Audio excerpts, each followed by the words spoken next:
មានបុរសម្នាក់ដែលគាត់បានដើរចូលទៅដល់ក្នុងព្រៃមួយកន្លែងនៅពេលនោះគាត់ក៏បានជន់ចំឆ្អឹងរបស់ស្ដេចចចកដែលស្ដេចចចកបានស្លាប់អស់រយៈពេលរាប់ពាន់ឆ្នាំមកហើយគាត់ក៏ត្រូវបានស្ដេចចចកដាក់បណ្ដាសាឲ្យក្លាយទៅជាមនុស្សមានក្បាលចចកនៅពេលយប់តើហេតុអ្វីបានជាមានរឿងបែបនេះចំពោះខ្ញុំតើខ្ញុំត្រូវធ្វើយ៉ាងម៉េចបន្តទៀតទៅតើខ្ញុំត្រូវរស់នៅបែបនេះដល់ពេលណាទៀតស្ដេចចចកសូមអ្នកជួយដោះបណ្ដាសានេះចេញទៅខ្ញុំពិតជាមិនចង់រស់នៅបែបនេះទេ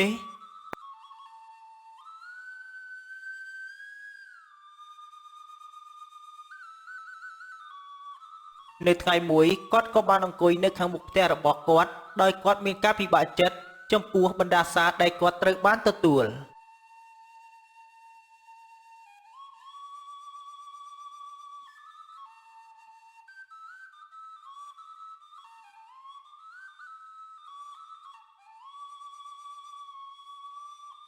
គ្នាគិតថាមកបបួលសម្លាញ់ទៅមើលគេរាំនៅចុងភូមិយប់នេះព្រោះតែយប់នេះគឺជាថ្ងៃដែលគេកំសាន្តភូមិដូច្នេះមានមនុស្សម្នាទៅលេងច្រើនណាស់ណាសម្លាញ់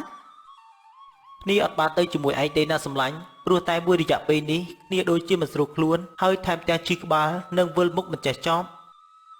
ចាប់បាត់ហើយណាសម្លាញ់គ្នាខំតែគិតថាមកបបួលសម្លាញ់ទៅបានជាគ្នាប៉ុន្តែពេលនេះសម្លាញ់បែរជាមិនស្រួលខ្លួនទៅវិញអញ្ចឹងតើគ្នានឹងទៅជាមួយអ្នកណាទៅ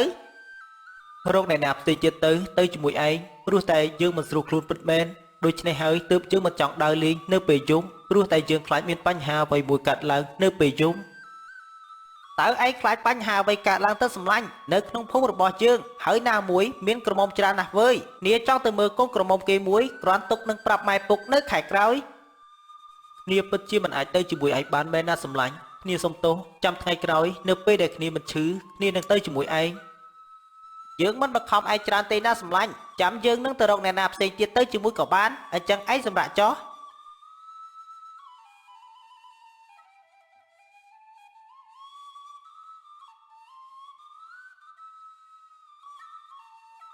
នេះតើខ្ញុំគួរតែនិយាយប្រាប់ឲ្យអ្នករកគ្នាបានដឹងដែរទេបើខ្ញុំមិននិយាយប្រាប់ឲ្យអ្នករកគ្នាបានដឹងខ្ញុំអាចនឹងកើតជាចចកនៅពេលយប់ដល់ពេលនោះខ្ញុំនឹងអាចសម្លាប់ពួកគាត់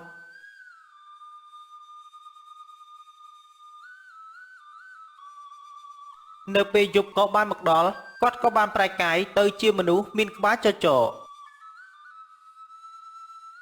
ខ្ញុំកំពុងតែប្រែកាយទៅជាចចកហើយនៅពេលបន្តិចទៀតខ្ញុំអត់ដឹងថាមានរឿងអ្វីកើតឡើងចំពោះខ្ញុំទេឬមួយខ្ញុំនឹងត្រូវទៅសម្លាប់មនុស្ស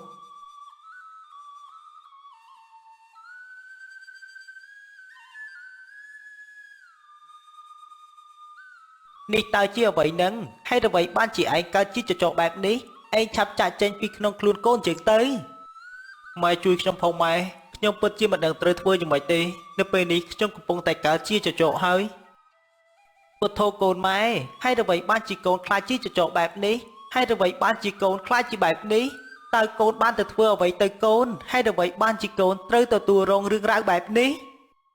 ខ្ញុំបានដើរចូលទៅដល់ព្រៃជ្រៅមួយកាលពីថ្ងៃមុនហើយខ្ញុំក៏បានជន់ចំឆ្អឹងរបស់ស្ដេចចចកនៅពេលនោះស្ដេចចចកបានដាក់បណ្ដាសាឲ្យខ្ញុំខ្លាចជាមនុស្សចចកនៅពេលយប់តើកូននឹងត្រូវធ្វើយ៉ាងម៉េចបន្តទៀតទៅកូនបើសិនជាអ្នកភូមិបានដឹងថាកូនខ្លាចជាបែបនេះគេប្រកាសជាដេញកូនមិនឲ្យកូនរស់នៅក្នុងភូមិនេះទេកូនប្រកាសជាត្រូវទៅរស់នៅក្នុងព្រៃជាមិនខានតើកូនត្រូវធ្វើយ៉ាងម៉េចបន្តទៀតម៉ែជួយយកខ្សែមកចងខ្ញុំបន្តិចមកព្រោះតែបន្តិចទៀតខ្ញុំប្រហែលជាមិនអាចគ្រប់គ្រងអារម្មណ៍ខ្លួនឯងបានទេដូច្នេះម៉ែយកខ្សែមកចងខ្ញុំនៅពេលនេះមកម៉ែនៅពេលនោះអ្នកម៉ែក៏បានយកខ្សែមកចងគាត់នៅជាប់នឹងកៅអីហើយអ្វីបានជាអ្នកធ្វើឲ្យខ្លួនឯងពិបាកបែបនេះនេះក៏ព្រោះតែអ្នកហ៊ានដើរទៅជន់ឆ្អឹងរបស់យើងទើបបានជាយើងដាក់បណ្ដាសាឲ្យអ្នកខ្លាចជាបែបនេះហើយនៅពេលនេះអ្នកបានសុខហើយតើមែនទេឆាប់ចេញពីក្នុងខ្លួនកូនយើងទៅហើយអ្វីបានជាអ្នកធ្វើបាបកូនយើងដល់ថ្នាក់នេះគេគ្រាន់តែដើរទៅជន់ឆ្អឹងអ្នកដោយអចេតនាតែប៉ុណ្ណោះប៉ុន្តែយើងនឹងធ្វើបាបគេអស់មួយជីវិតហើយយើងនឹងគ្មានថ្ងៃដកបណ្ដាសានេះចេញជាដាច់ខាតបណ្ដាសានេះនឹងនៅជាមួយគេរហូតដល់ថ្ងៃគេស្លាប់ទ្រាំសិនទៅណាកូននៅពេលដែលមេឃភ្លឺកូននឹងក្លាយជាមនុស្សវិញហើយនៅពេលនេះកូនទ្រាំបន្តិចសិនទៅចំណែកអ្នកភូមិនៅក្នុងភូមិក៏បានប្រជុំនិយាយគ្នា អំពីរឿងរ៉ាវដែលបានកើតឡើងកាលពីយប់ខ្ញុំដូចជាមានអារម្មណ៍ថាមានរឿងអ្វីមួយកើតឡើងចំពោះភូមិយើងហើយអ្វីបានជានៅសុកស្រាប់តែផ្ទៃមេឃដូរពណ៌ហើយផ្កាយនៅពេញមេឃស្រាប់តែប្រែប្រួលវាគឺជាអភូតហេតុដ៏ចម្លែកយើងក៏មានការសង្ស័យឬមួយក៏មានគ្រោះចង្រៃអ្វីដល់ក្នុងភូមិរបស់យើងអ្នកទាំងអស់គ្នាគិតយ៉ាងម៉េចវិញខ្ញុំក៏បានគិតដូចជាតាសឿនភូមិរបស់យើងប្រកាសជាមានរឿងអ្វីមួយកើតឡើងវាគ្រាន់តែជាការគិតរបស់ខ្ញុំតែប៉ុណ្ណោះប៉ុន្តែសម្រាប់ខ្ញុំវិញគិតថាជាគ្រោះធម្មជាតិតែប៉ុណ្ណោះវាអាចនឹងដល់រដូវវស្សាទើបបានជាបណ្ដាលឲ្យមេឃប្រែប្រួលបែបនេះសូមអ្នកទាំងអស់គ្នាកុំគិតច្រើនអីតើមិនឲ្យគិតច្រើនបានយ៉ាងម៉េចចុះបើសិនជាមានបញ្ហាអ្វីមួយកាត់ឡើងហើយបញ្ហាទាំងអស់នោះដល់អ្នកភូមិទាំងអស់គ្នាតើពួកយើងនឹងត្រូវគិតយ៉ាងម៉េចអ្វីដែលប្រុងនឹងកើតគឺវាកើតហើយយើងមិនអាចហាមឃាត់វាបានទេណាតាសឿនណាមួយខ្ញុំក៏មិនជឿរឿងនេះស្រាប់ហើយខ្ញុំជឿលើអ្វីដែលខ្ញុំឃើញតែប៉ុណ្ណោះនេះទៅបានគេហៅថាតតែឃើញក្តាមមឈូសទៅស្រក់ទឹកភ្នែកតតែមានហេតុការណ៍កើតឡើងខ្ញុំគិតថាពួកយើងគួរតែទៅរកគ្រូទាយដើម្បីឲ្យបានដឹងការពិតតាសឿននិយាយបែបនេះគឺខ្ញុំគាំទ្រយើងទៅរកលោកតាអេសីនៅលើភ្នំយើងនឹងបានដឹងជាមិនខានថានឹងមានរឿងអ្វីកើតឡើងសម័យនេះហើយនៅជឿលើការទុះទាយទៀតខ្ញុំមិនជឿលើការទុះទាយទាំងអស់នោះទេខ្ញុំដឹងត្រឹមថាជារដូវវស្សាតែប៉ុណ្ណោះផ្ទៃមេឃអាកាសធាតុអាចនឹងប្រែប្រួលប៉ុន្តែរាល់ដងមិនដែលមានហេតុការណ៍ចម្លែកបែបនេះទេលើកនេះគឺជាលើកទី1ដែលមានហេតុការណ៍ចម្លែកបែបនេះពួកយើងគួរតែមានការប្រុងប្រយ័ត្នខ្ញុំខ្ជិលនិយាយជាមួយនឹងអ្នកទាំងពីរយូរណាស់នៅសុកស្រាប់តែគិតរឿងអបិយជំនឿខ្ញុំគិតថាសូមដើរទៅមើលស្រែមើលស្រូវសិនហើយអ្នកទាំងពីរនៅនិយាយគ្នាតាមសប្បាយចុះនេះចយគេមិនបានជឿនៅអភូតហេតុដែលបានកើតឡើងទេដោយគេគិតថាវាគឺជាគ្រោះធម្មជាតិនេះចយក៏បានដើរទៅស្រែ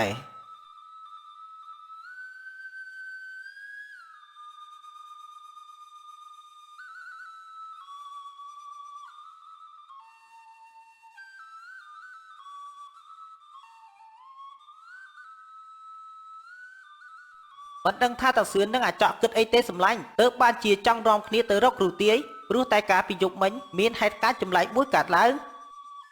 នេះតើមានហេតុការណ៍អ្វីមែនទេសម្លាញ់ទើបបានជាតាសឿននឹងអាចកនាំគ្នាទៅរកលោកគ្រូទាយ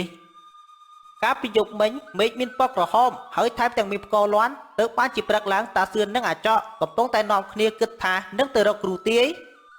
សម្លាញ់គ្នាមានរឿងមួយចង់និយាយប្រាប់សម្លាញ់ឲ្យបានដឹងនៅពេលដែលសម្លាញ់បានដឹងការពិតហើយសង្ឃឹមថាសម្លាញ់នឹងមិនខ្លាចយើងទេតើមានរឿងអ្វីលាក់បាំងមែនទេសម្លាញ់អញ្ចឹងឯងប្រាប់យើងតាមត្រង់មកយើងនឹងចាំស្ដាប់យើងត្រូវបណ្ដាសារបស់ស្ដេចចចកនៅពេលយប់យើងនឹងប្រែកាយទៅជាមនុស្សពាក់កណ្ដាលចចកពាក់កណ្ដាលហេតុការណ៍ដែលបានកើតឡើងកាលពីយប់ក៏ព្រោះតែយើងបានប្រែកាយទៅជាចចកនឹងហើយអញ្ចឹងមានន័យថាឯងខ្លាចជាបិសាចហើយឯងមិនមែនជាមនុស្សដូចកាលពីមុនទេហេតុអ្វីបានជាឯងកើតជាបិសាចបែបនេះយើងកើតជាបិសាចនៅពេលយប់តែប៉ុណ្ណោះក៏ព្រោះតែយើងត្រូវបានស្ដេចចចកដាក់បណ្ដាសាហើយនៅពេលនេះយើងកំពុងតែរកវិធីដោះស្រាយដើម្បីដកខ្លួនចេញពីបណ្ដាសានោះបានបើសិនជាអ្នកភូមិបានដឹងប្រកាសជាមានទុកលំបាកដល់ឯងជាមិនខានហើយអ្នកភូមិអាចនឹងសម្លាប់ឯងចោលទៀតផងណាសម្លាញ់ដូច្នេះឯងគួរតែរកវិធីដើម្បីដោះស្រាយទៅ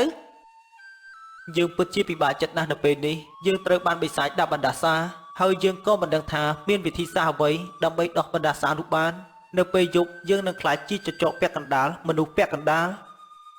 ចប់ហើយបើសិនជាកើតបែបនឹងមែនដូច្នេះឯងគួរតែចាក់ចេញពីទីនេះទៅបើឯងនៅទីនេះប្រកាសជាត្រូវអ្នកភូមិសម្លាប់ជាមិនខានមិនដឹងថាមានផ្លូវអ្វីដើម្បីដោះស្រាយបណ្ដាសានេះបានយើងក៏មិនចង់ឲ្យខ្លួនឯងខ្លាចជាបែបនេះដែរអញ្ចឹងពេលយប់ឯងកុំចេញមកខាងក្រៅផ្ទះឲ្យសោះឯងឮទេយើងដឹងហើយណាសម្លាញ់នៅពេលយប់យើងមិនចាក់ចេញមកខាងក្រៅទេយើងនឹងធ្វើតាមឯងនិយាយប្រាប់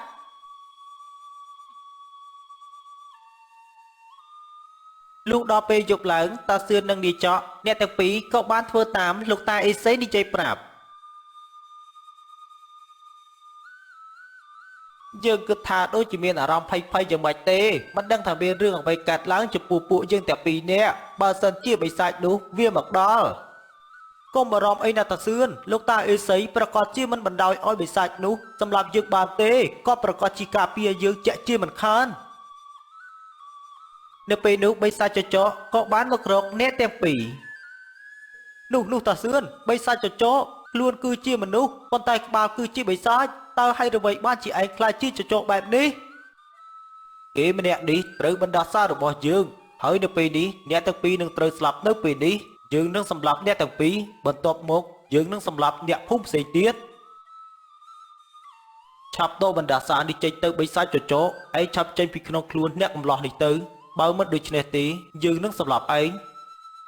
ហេតុអ្វីបានជាយើងត្រូវស្ដាប់តាមឯងនិយាយយើងមិនទៅប៉ះពាល់ឯងសូម្បីតែបន្តិចហេតុអ្វីបានជាឯងមកប៉ះពាល់យើងទៅវិញយើងគ្រាន់តែការពារនៅភាពត្រឹមត្រូវតែប៉ុណ្ណោះហើយយើងនឹងតាមកម្ចាត់បិសាចដែលមករំខានអ្នកភូមិដូច្នេះឯងប្រញាប់ឆាប់ដកបណ្ដាសានេះចេញហើយទៅរស់នៅក្នុងព្រៃវិញទៅយើងមិនធ្វើតាមការនិយាយរបស់ឯងនោះទេបើសិនជាឯងប្រឆាំងនឹងយើងបែបនេះយើងនឹងសម្លាប់ឯងមុនគេនៅពេលនោះលោកតាអេសីក៏បានបោះខ្សែគោរូបព្រះពុទ្ធទៅលើបិសាចហើយនៅពេលនោះបិសាចក៏ត្រូវបានភ្លើងឆេះបណ្ដាលឲ្យបណ្ដាសាទាំងអស់ត្រូវបានរលាយនាយសៅក៏បានរួចផុតពីបណ្ដាសាអ្នកភូមិក៏បានរស់នៅដោយលែងមានការភ័យខ្លាចបន្តទៀត